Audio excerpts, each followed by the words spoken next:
मेरे 5.5 लाख परिवारों के लिए अपने पक्का मकान का सपना पूरा हुआ है। आप सोचिए, एक राज्य में 5.5 लाख परिवार अपनी पसंद के, अपनी मालिकी के पक्के घर में जा रहे हैं। भाइयों बहनों, जीवन का कितना बड़ा सौभाग्य है कि मैं आपकी सेवा कर पा रहा हूं।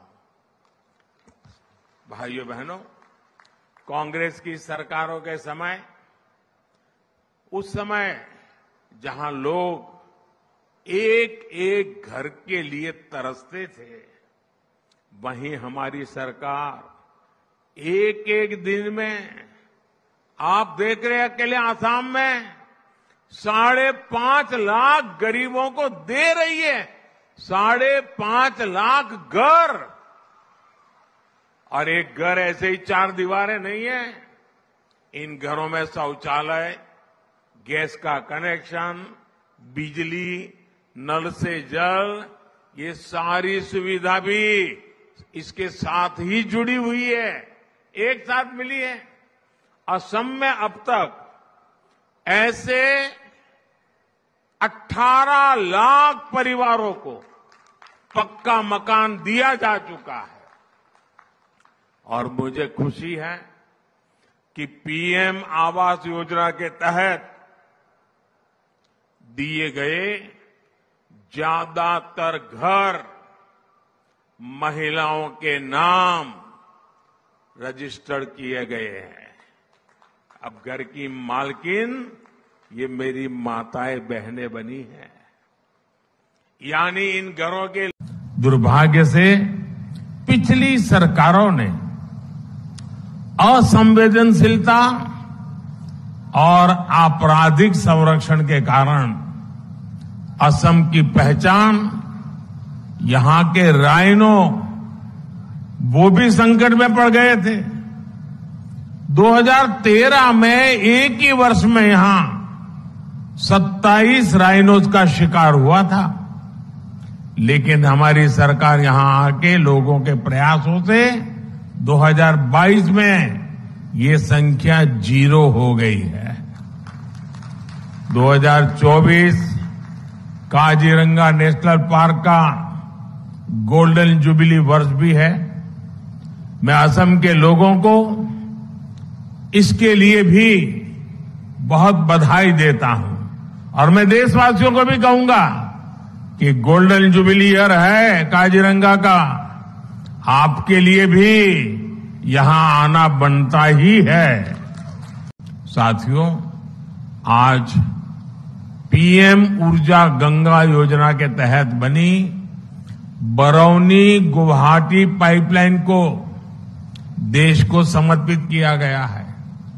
ये gas pipeline north eastern grid को नेशनल गैस ग्रिड से कनेक्ट करेगी। इससे करीब 30 लाख परिवारों और 600 से ज्यादा सीएनजी स्टेशंस को गैस की सप्लाई होगी। बिहार, पश्चिम बंगाल और असम के 30 से ज्यादा जिलों के लोगों को इसका लाभ मिलेगा। साथियों, आज डिगबोई रिफाइनरी और गुवाहाटी रिफाइनरी की क्षमता के विस्तार का भी शुभारंभ हुआ है। दशकों से असम के लोगों की डिमांड थी कि असम की रिफाइनरी की कैपेसिटी को बढ़ाया जाए।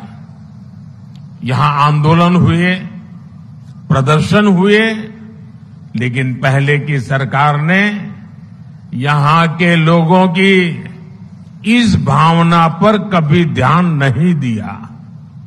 लेकिन बीते 10 वर्ष में भाजपा सरकार ने असम की चारों रिफाइनरीज की क्षमता को बढ़ाने के लिए लगातार काम किया है। अब असम की रिफाइनरीज की कुल क्षमता 2 गुनी हो जाएगी। डबल, और इसमें भी नुमालीगढ़ रिफाइनरी की क्षमता तो 3 गुनी होने जा रही है, 3 गुनी। जब किसी क्षेत्र का विकास का मजबूत इरादा हो तो काम भी मजबूती से और तेज गति से होते हैं। 3 करोड़ लखपति दीदी बनाना, देश में 3 करोड़ लखपति दीदी बनाने का अभियान पर भी काम कर रही है। इस अभियान के तहत स्वयं सहायता समूह से जुड़ी महिलाओं को और सशक्त किया जा रहा है, उन्हें नए अवसर उपलब्ध कराए जा रहे हैं। इस अभियान का लाभ असम की भी लाखों महिलाओं को मिल रहा है। और मुझे मुख्यमंत्री जी बता रहे थे कि असम में जो लखपति दीदी बन गई हैं, वो सारी लखपति दीदी यहां आई हुई है। एक बार जोरदार तालियों से इन लखपति दीदियों का सम्मान कीजिए। अगर सही दिशा में नीतियां हो और सामान्य मानवी जुट जाए, कितना बड़ा परिवर्तन। आप देखिए, गांव गांव पूरे देश में लखपति दीदी बनाने का अभियान, ये मोदी की गारंटी है। गरीब को पहली बार लगा है कि उनकी सुनने वाली कोई सरकार है, और वो भाजपा सरकार है। साथियों, विकसित भारत का संकल्प पूरा करने के लिए नॉर्थ ईस्ट का विकास जरूरी है। कांग्रेस के लंबे शासनकाल में नॉर्थ ईस्ट को दशकों तक सरकार की उपेक्षा सहनी पड़ी है। विकास की कई परियोजनाओं का शिलान्यास करके फोटो खिंचवा ली, लोगों को गुमराह कर दिया और फिर भाग गए, हाथ खींच लिए। लेकिन मोदी पूरे नॉर्थ ईस्ट को अपना परिवार मानता है। इसलिए हमने उन प्रोजेक्ट को भी पूरा करने पर फोकस किया जिन्हें वर्षों से लटकाया जा रहा था। हर स्तर पर विकास, हर दिशा में विकास और एक खूबसूरत विकसित देश, इस संकल्प के साथ माननीय प्रधानमंत्री श्री नरेंद्र मोदी जी के यशस्वी नेतृत्व में देश लगातार नई ऊंचाइयों को छू रहा है। उनके मजबूत नेतृत्व में असम और पूर्वोत्तर भी विकास और प्रगति की सफल यात्रा में अग्रसर हैं। पूर्वोत्तर भारत 21वीं सदी में देश के विकास का इंजन बनेगा। पूर्वोत्तर को अष्ट लक्ष्मी की संज्ञा देने वाले प्रधानमंत्री नरेंद्र मोदी जी के कर कमलों से कुल 17,500 करोड़ रुपए की लागत से 12 विकास परियोजनाओं की शुरुआत हुई है।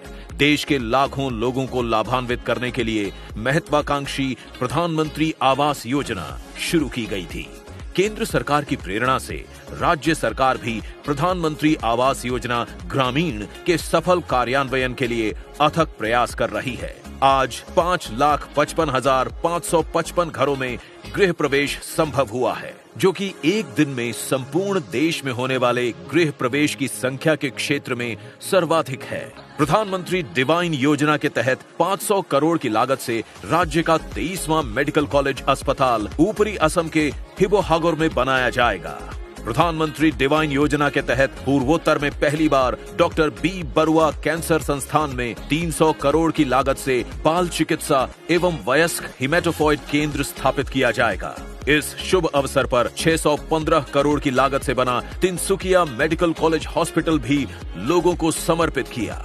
572 करोड़ रुपए के निवेश से भारत की सबसे पुरानी कच्चे तेल पाइपलाइन के बरौनी बोंगाई गांव गुवाहाटी सेक्टर की पंपिंग क्षमता को बढ़ाया गया है। ऑयल इंडिया लिमिटेड ने 51 करोड़ रुपए के निवेश से दुलियाजान से दिग्बोय रिफाइनरी तक कच्चे तेल की स्पर लाइन को बदलने की परियोजना पूरी की है। 277 करोड़ रुपए की लागत से किया जा रहा है इंडियन ऑयल गुवाहाटी टर्मिनल पेटकुची में सुविधाओं का विस्तार। उत्तर पूर्वी गैस ग्रिड NEGG को राष्ट्रीय गैस ग्रिड NGG से जोड़कर स्वच्छ और गुणवत्तापूर्ण ईंधन सुनिश्चित करने जा रही है बरौनी गुवाहाटी प्राकृतिक गैस पाइपलाइन।